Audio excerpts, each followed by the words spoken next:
about the Java's contribution to the internet. That what are the things that Java has contributed to the internet. Let's start with the first slide.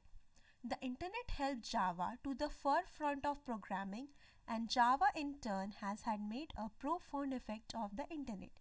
Yes, the Java helped internet with the help of front-end programming, and Java in turn has made a back-end programming for the internet. The reason for this is quite simple.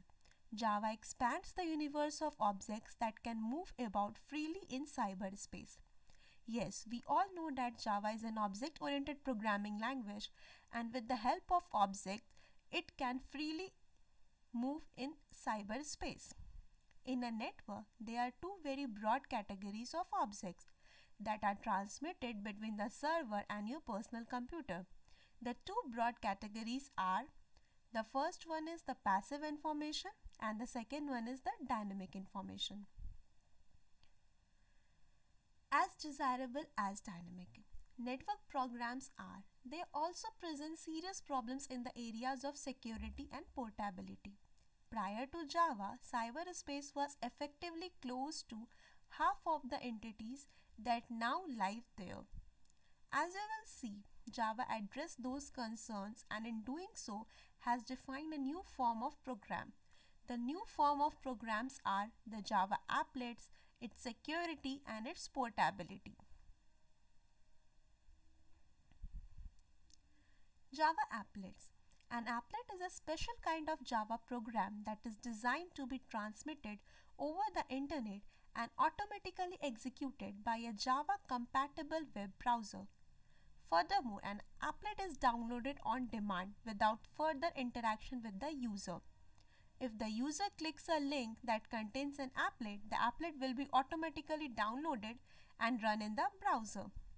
They are typically used to display data provided by the server, handle user input, or provide simple functions such as a loan calculator that execute locally rather than on the server.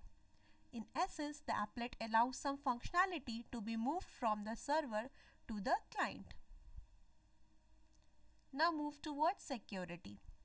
When using a Java compatible web browser, it is possible to safely download the Java applets without the fear of viral infection.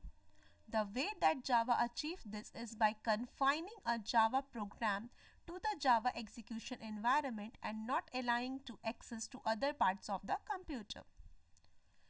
The third one is portability. For programmers to be dynamically downloaded to all of the various types of platforms, some means of generating portable executable code is needed.